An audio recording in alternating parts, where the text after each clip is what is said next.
Kalau sudah melihat orang dari tinggi berat badan sudah tidak sesuai, itu sudah hati-hati. Tidak boleh disamaratakan dengan yang lain. Ya. Karena kalau tinggi berat badan sudah tidak sesuai, ini sudah perlakuan khusus. Kalau masih normal, oke lah bisa disamaratakan.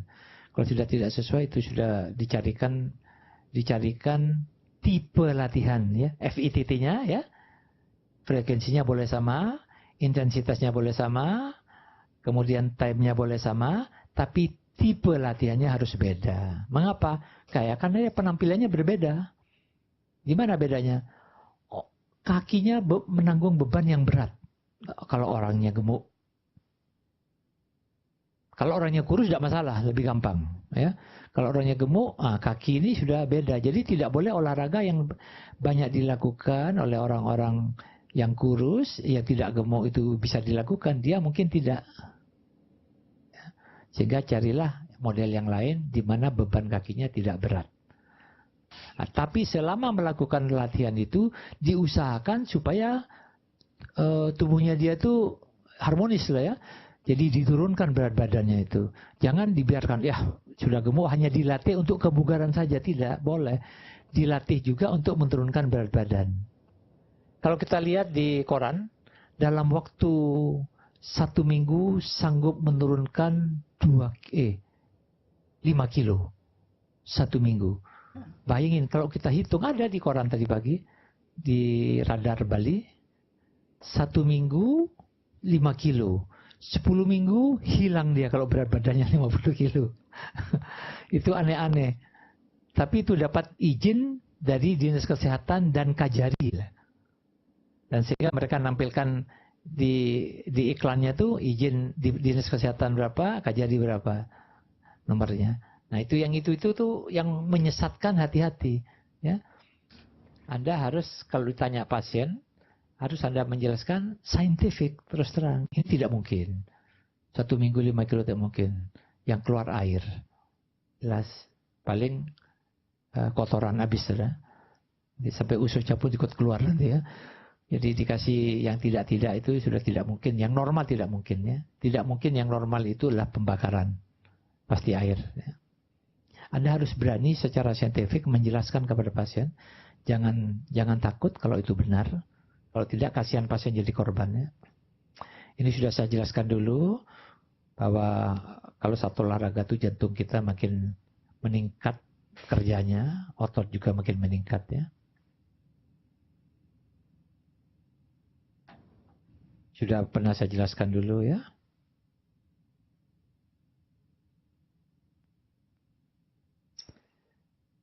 Oleh karena itu kalau ingin melakukan latihan aerobik yang menunjang kebugaran, minimal 60% dari otot yang kita pergunakan. Apa itu? Otot paha itu paling besar sudah. Ya. Jadi gimana caranya? Ya jalan, jogging, lari, berarti itu sudah pasti 60% dilakukan ya. Jadi jangan olahraga yang hanya main dumbbell saja, itu tidak mungkin ya. Kalau aerobik itu tetap otot, 60% dari otot tubuh kita ya. Ini saya kira sudah pernah dibicarakan ya. Nah, kalau kita lihat di sini ya, pengeluaran kalori dengan penurunan tingkat kematian ya.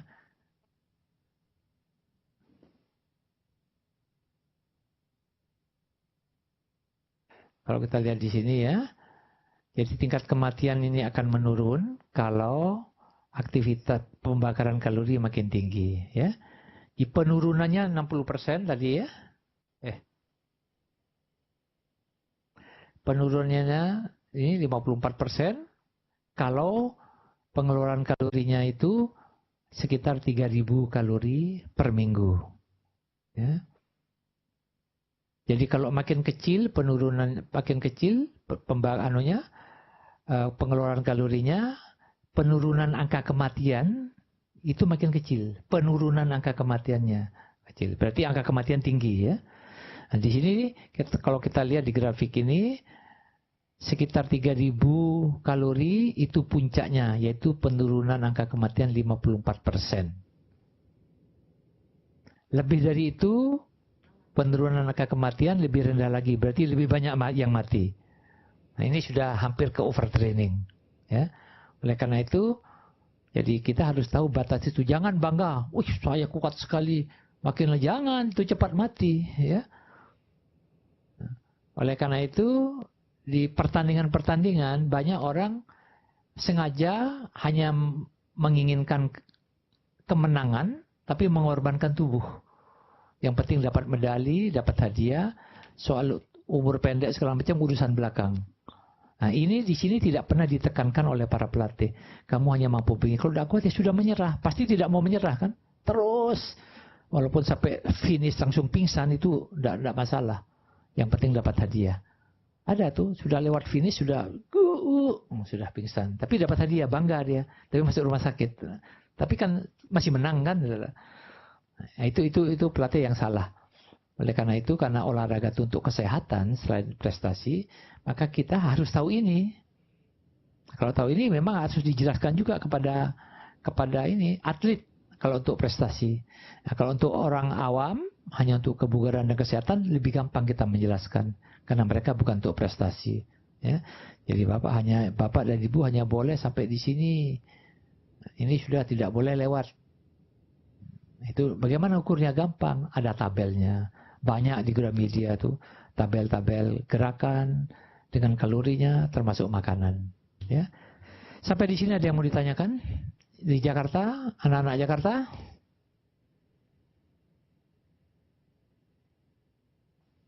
Apa Loyo melakukan olahraga tadi pagi? Ketawa. Ya, silakan. Nah, pertanyaan yang bagus, yang selalu nanti akan banyak ditanyai para dokter, olahraga apa yang paling bagus untuk menurunkan berat badan? Nah, sekarang lihat. Kalau berat badannya, timbang dulu. Kalau berat badannya melebihi, ingat? Berapa dulu? 13,5 kilo di atas berat badan ideal, itu tidak boleh melakukan olahraga yang menunjang berat badan. Ada lagi pendapat yang lain, kalau sampai melebihi 50% dari berat badan ideal, kelebihannya tidak boleh melakukan olahraga yang menunjang berat badan. Apa itu? Lari, jalan, itu sudah tidak boleh. Terus yang boleh apa? Tidurkan aja badannya. Apa tuh? Senam lantai ada kan? Senam lantai ada. Berenang ada kan? Nah, atau kalau tidak menunjang berat badan, naik sepeda. Ada olahraga tidur juga bisa kan? Sampai tidur, gerakan kaki ke sana kemari. Ya. Yang penting denyut nadinya naik nantinya. Mengapa? Karena berat badan yang berlebih itu membuat beban kaki berat sekali. Nanti tulangnya yang akan mengalami kerusakan. Bukan sehat, malah osteoporosis lebih cepat terjadi. Dan kalau misalnya baru-baru ini saya ke Bantul bersama tim 20 orang memberikan pembekalan pelatihan di kantor kabupaten. Di meja saya tuh ada anggota seorang laki-laki beratnya 125 kilo, tingginya 160. Ya, bayangkan tuh, manggendur. Di sebelah ada wanita beratnya 115, tingginya 158, berat juga. Pada saat pagi hari kita akan senam, kemudian pagi hari senam, saya sudah ingatkan, tolong Bapak yang ini tidak boleh melakukan latihan senam yang ada loncatnya. Dan jangan dipaksakan.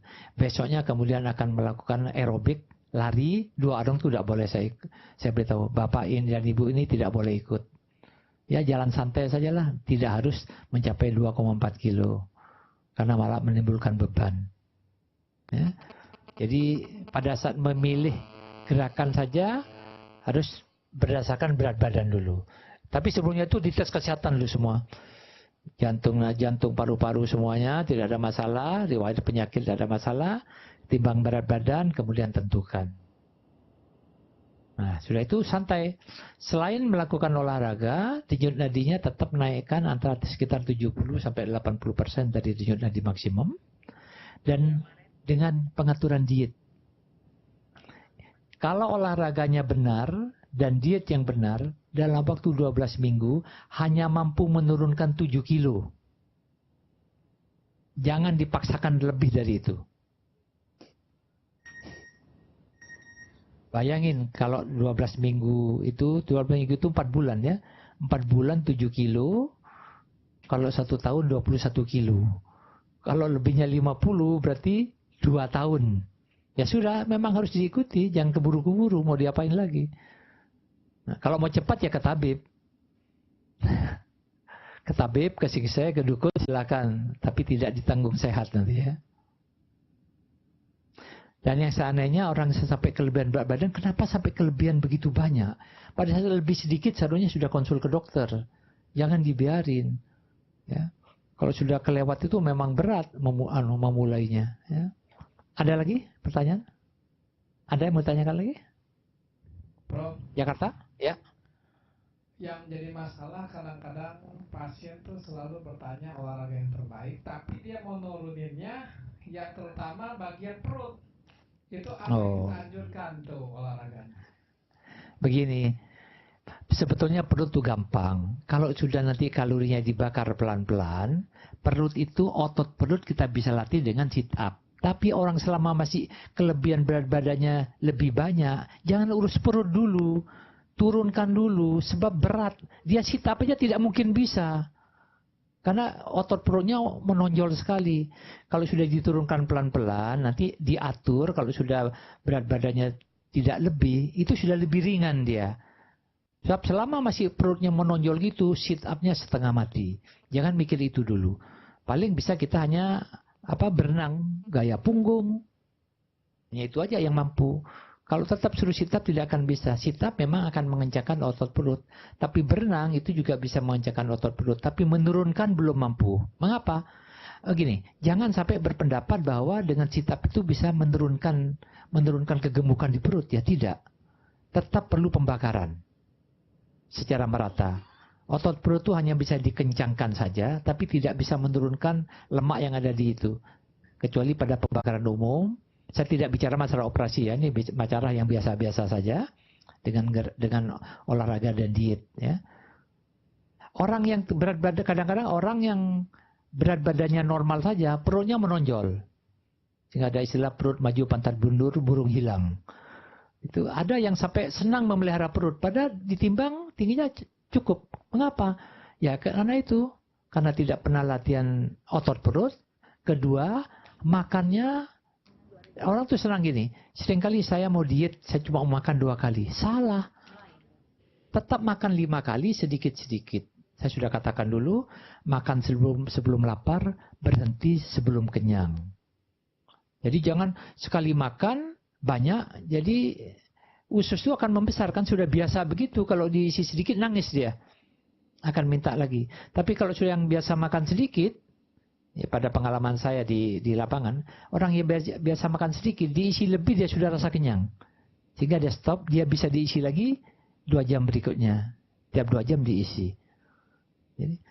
Jadi pengalaman saya juga di praktek, di tempat-tempat senam. Ya, kalau saya anjurkan makan segitu, itu lebih mudah daripada mereka lakukan, saya cuma makan 2 kali, malam tidak makan. Dia salah dong. Tetap harus makan.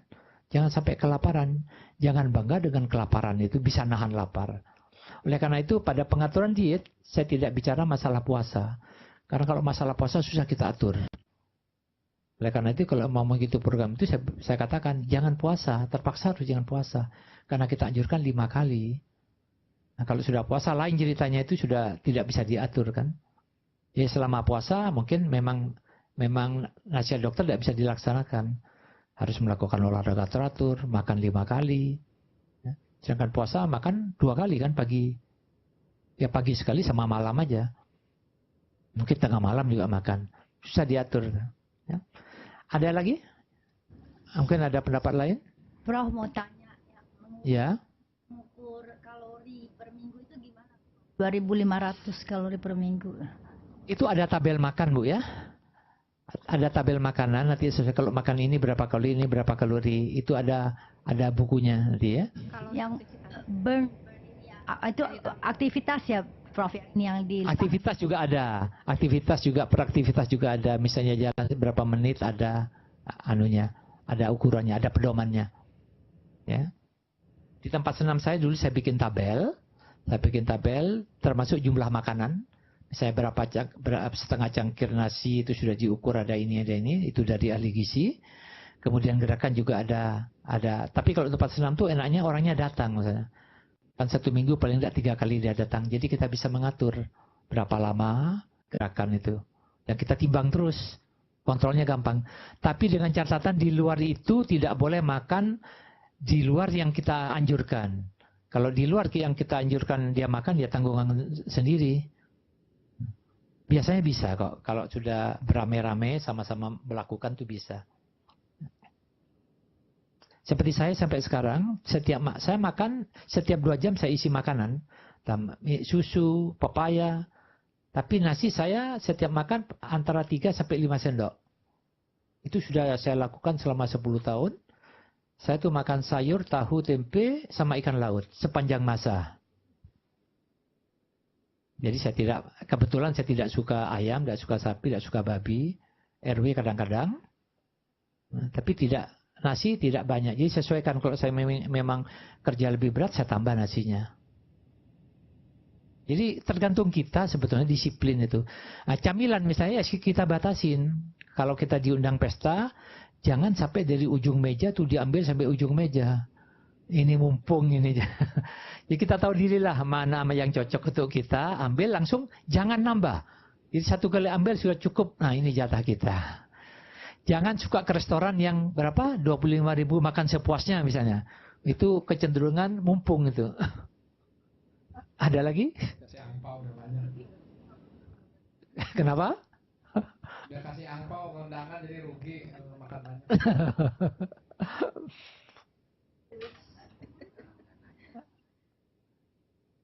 Ada?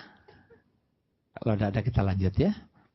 Memang aneh sekali, bukan aneh. Jadi camilan, boleh camilan, tapi tolong camilan tuh jangan yang terlalu silakan yang camilan tidak apa-apa. Karena emang tadi makannya kurang, silakan. Saya lihat masih penampilan masih kurus kan ya. Tahu dirilah yang sudah gemuk, camilannya juga camilan yang kurus-kurus. Jangan coklat yang begitu-begitu. Misalnya ada, kalau kita anjurkan camilan buah-buahan, kadang-kadang orang aneh, kok buah-buahan jadi camilan gitu. Ya tergantung kondisi. Kalau memang kita masih kurus silakan. Kalau sudah gemuk, masa camilan coklat yang manis-manis, kue-kue yang manis-manis itu yang paling susah tuh harus mengetahui akan dirinya itulah. Itu yang paling susah.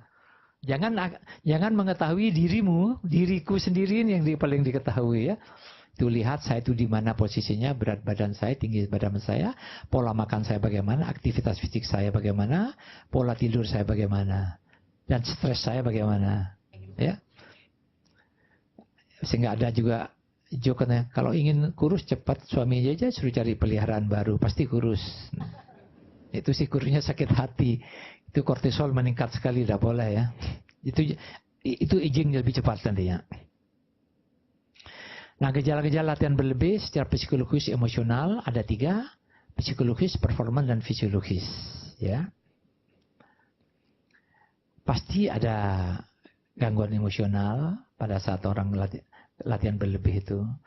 Kemudian penampilan kelihatan, ya, secara fisiologis juga kelihatan. Saya ada seorang mahasiswa di S2, saya tidak sebutkan namanya S2 mana. Begitu masuk saya lihat, pertama orang ini kok aneh. Itu kuliah yang kedua saya lihat ini mukanya lain anak ini. Ketiga saya terpaksa harus cari dia, saya tanya. You ada masalah ya pasti ya. You kelihatan kok tidak sehat, saya bilang. You tidur jam berapa? Ternyata memang sudah perokok berat, minum tua kuat. Tua itu apa namanya? Arak. Saya dari mukanya kelihatan memang orang ini payah. Jadi performan kelihatan. Dan kelihatan memang ini belum latihan berlebihnya sudah begitu, apalagi latihan berlebih ya. Nah, yang keempat bisa kasih tahu ini.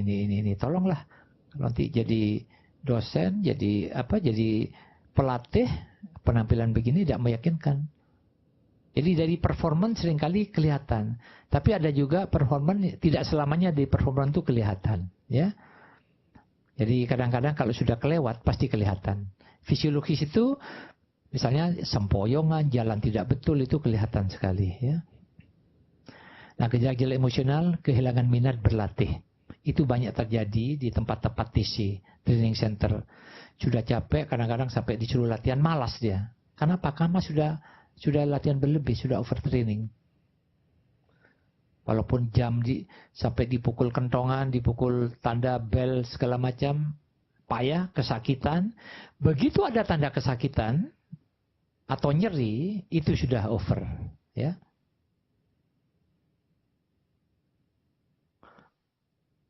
Depresi, gugup, dan peka, penurunan prestasi kerja, acuh tak acuh, apati.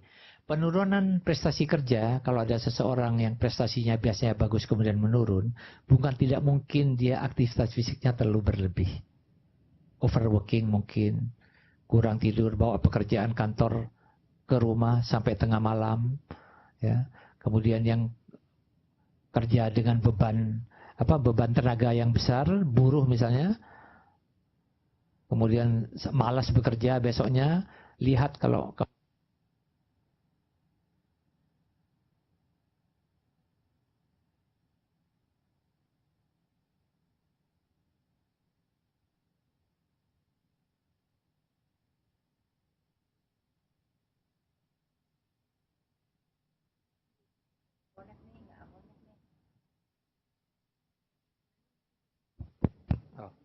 tes ya.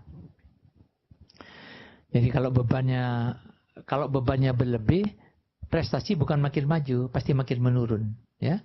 Oleh karena itu di beberapa pekerjaan, mungkin pernah saya cerita dulu di sini ada pabrik rokok, belum ya? Di Bali dulu ada pabrik rokok namanya Panamas, ya. Kemudian kita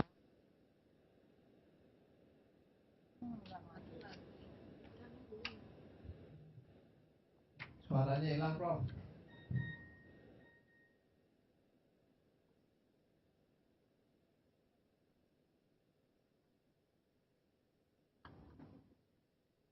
Ini ada yang lihat-lihat tas.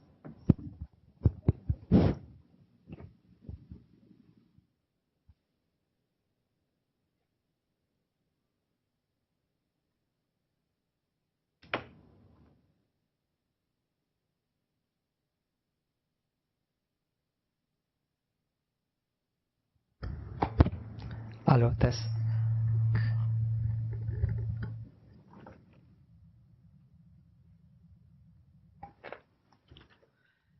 Dulu di Denpasar, dengar? Dengar, Prof. Oh, dengar ya. Di Denpasar, itu benar.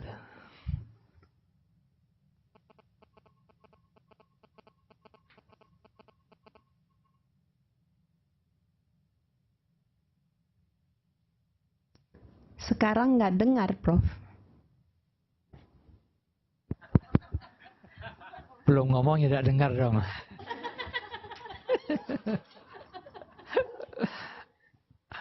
Dulu di Denpasar ada pabrik rokok namanya Panamas. Sana buru-buru bekerja, tinggal menghitung jumlah rokok yang digulung. Berapa jumlahnya dihitung, itu ongkosnya. Pada suatu saat kita rombongan Fakultas Kedokteran datang melakukan penelitian observasional sekilas pintas. Nyata kita punya ide, ini orang ini sudah seringkali prestasinya menurun. Sudah makin siang, gulungannya makin sedikit jumlahnya. Kemudian kita punya ide, bagaimana kalau kita intervensi, kasih perlakuan dengan istirahat. Begitu kita tawarkan itu, buruhnya protes. Saya tidak mau diistirahatkan karena penghasilan saya nanti menurun saat istirahat. Karena apa? Saat istirahat kan tidak melinting rokok kan? Jumlahnya menurun. Kita kasih penjelasan, ibu istirahat dulu, kita kasih minum. Sudah itu ibu nanti bekerja lagi, pasti produksinya lebih hebat. Karena prestasi ibu ini sudah menurun. Dengan catatan, yakin, tapi mereka tidak yakin. Mereka hanya, bagaimana kalau ternyata tidak naik? siapa yang mau ganti uang? Terpaksa kita bilang, kita akan kasih uang berapa kekurangannya. Udah kita lakukan. Jadi semua buruh jam tertentu kita istirahat, kita kasih minum teh manis, suruh jalan-jalan, kemudian melakukan pekerjaan lagi, ternyata prestasinya meningkat. Apa buktinya? Penghasilannya dia meningkat. Hanya dikasih itu minum saja. Baru dia heran, kok bisa meningkat ya? Karena tadi sudah kepayahan. Tangannya tuh sudah mengalami kepayahan. Ya? Jadi sudah boring. Ya? Bayangin itu hanya otot tangan saja. Apalagi mereka yang mempergunakan sebagian besar dari otot. Jadi kalau memang diistirahatkan, perlu istirahat memang. Kalau tidak nanti mereka prestasinya akan menurun. Dan lama-lama bekerjanya sudah mulai acuh tak acuh. Sudah kalau bicara dengan temannya, tetangga yang sama-sama melinting rokok, sudah seenaknya aja menjawab karena sudah tidak bisa konsentrasi. Ya, itu banyak terjadi di lapangan. Ya, jadi pada saat kita melakukan olahraga, kalau sampai kita sudah mulai acuh tak acuh, apati terhadap sekitar, itu sudah mulai tanda-tanda berlebih. Ya. Gejala-gejala performan, penurunan penampilan, ya. Kemudian pemanjangan pemulihan untuk latihan. Jadi kalau terjadi gejala latihan berlebih atau overtraining, untuk memulihkan kembali itu kadang-kadang tidak cukup waktu, ya, 24 jam tidak cukup, kadang-kadang tidak 48 jam tidak cukup karena terlalu banyak radikal bebas yang ditimbulkan oleh tubuh. Yang kedua, terlalu banyak serabut-serabut otot yang rusak, sehingga perlu pemulihan lebih lama. Setiap melakukan gerakan selalu ada serabut otot yang mengalami kerusakan. Dan itu perlu regenerasi dan itu membutuhkan waktu. Kalau itu menumpuk makin lama makin banyak penumpukannya sehingga tidak bisa diregenerasi, akhirnya itulah yang menimbulkan cedera olahraga. Ya. Dan cedera olahraga itu banyak terjadi, ya, karena latihan berlebih ini. Ya. Dan setiap hari saya kira banyak sekali kita jumpai latihan berlebih ini atau aktivitas berlebih. Jadi bukan latihan berlebih, jadi kerja berlebih juga banyak didapatkan, terutama di buruh-buruh kasar banyak sekali. Kemudian kalau di buruh-buruh jelas kerusakan otot lebih banyak. Ya, kalau di orang yang tidak bekerja kasar itu performan akan makin jelek, kemudian kondisi umum lebih jelek. Kenapa? Karena karena mereka kekurangan gerak justru, overworking itu, ya. Overworkingnya gerakannya berkurang, sehingga jadi gerakan yang berkurang dan kelebihan sama saja rusaknya, dan itu tidak diharapkan. Ya. Gejala-gejala fisiologis, jadi emosional, ya, performan dan fisiologis, peningkatan denyut nadi basal. Begitu kita bangun pagi, biasanya denyut nadi kita itu misalnya 60, 72, begitu bangun pagi sudah 90, itu menunjukkan bahwa gejala-gejala fisiologisnya sudah tidak benar, ya. Apalagi sampai 100 baru bangun, itu sudah tidak benar. Padahal kemarinnya latihan hebat katanya, itu tidak benar, ya. Kemudian nyeri otot, ya. Ada beberapa macam olahraga yang sebetulnya yang tidak sehat sebenarnya. Misalnya tinju terang tidak sehat kan olahraganya kan. Gulet itu. Kemudian silat bebas itu tidak sehat ya. Karena pakainya memang berusaha mencari tempat-tempat untuk merusak kan. Tinju misalnya, tinju akan senang kalau bisa mukul kepala kan. Makin kena makin pingsan senang dia. Padahal itu tidak sehat kan. Nah, jadi itu memang susah dibicarakan. Ya, tapi kita bicarakan yang kebugaran, kesehatan dan kebugaran pada umumnya. Jadi hindari tempat-tempat yang memang merusak. Ya. Kemudian nyeri otot yang persisten, nyeri otot terus-menerus ya setiap melakukan olahraga, berarti selalu terjadi overtraining atau overworking ya. Kaki kaku dan berat, kemudian diare, kolik, nafsu makan dan berat badan menurun. Kalau berat badan sudah menurun, sudah jelas ini over, ya. karena pengeluaran tenaga lebih banyak daripada pemasukan. Ya. Yang celakanya lagi, kalau di bidang olahraga itu semua kan disebut olahragawan, termasuk catur juga kan. Nah, yang catur ini ya olahraga otak.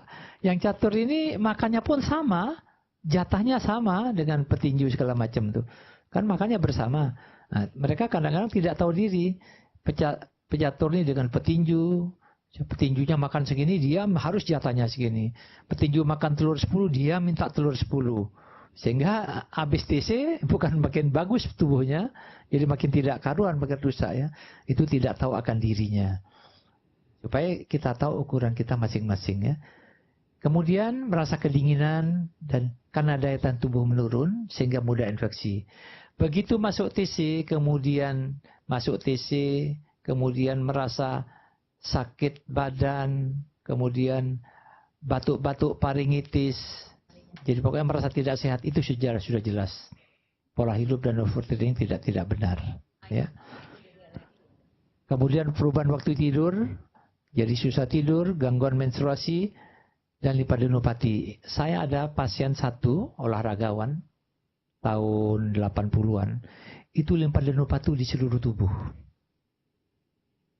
Bingung waktu itu. Apa nih, pikiran kita sudah aneh-aneh. Jangan-jangan ini masuk ke limfoadenoma segala macam kan. Lama. Nyata lama-lama sudah diobservasi lama. Saya bilang, cobalah suruh istirahat aja lah dulu. Berhenti, stop olahraga, hanya boleh jalan pelan-pelan. Tidak diapa-apain, ya sembuh. Nyata saya baca di laporan itu di Amerika pernah terjadi begitu. Itu tahun 65 apa itu terjadi? 60-69. Ada pasien yang begitu, konsulkan ke interne ke segala macam. Semua sudah mau di PA segala macam. Kemudian dia menghadap seorang dokter kesehatan olahraga, ditanya riwayat penyakit, ya, riwayat pola hidupnya, perilakunya sampai saat ini. Dokternya ketawa, udah tidak usah kemana-mana, kamu istirahat sekarang, ini makanannya ini, tidak diapa-apain, sembuh. Ya, jadi ini overtraining yang kelewat memang ya. Sampai limfadenopati. Kalau gangguan menstruasi itu banyak. Saya sudah menjumpai sejak tahun 70 tuh para atlet yang gangguan menstruasi itu sudah sering kali didapatkan ya. Kalau limfadenopati cuma 1 kali itu aja. Ya. Jadi jangan keburu-keburu nanti lihat limfadenopati dan dia atlet atau olahragawan atau orang biasa, jadi bukan olahragawan, orang awam, tapi yang terlalu berlebihan latihannya itu juga hati-hati. Ya. Sampai di sini ada yang mau ditanyakan? Ini hanya didapatkan nanti di tempat-tempat TC, banyak. Ya. Jarang terjadi di masyarakat awam yang begini.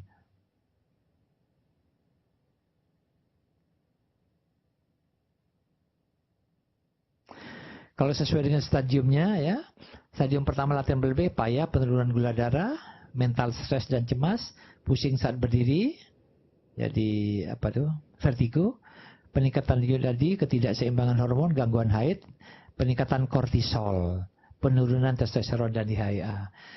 Pada overtraining, latihan berlebih atau kerja berlebih, itu biasanya gairah seksual akan menurun. Karena testosteron itu menurun.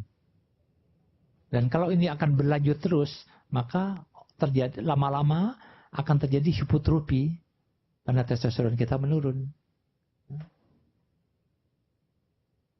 Tapi olahraga yang ringan dan sedang meningkatkan testosteron. Pada wanita menopause, supaya estrogennya tetap bertahan, tidak terlalu banyak turunnya, lakukanlah olahraga ringan sampai sedang.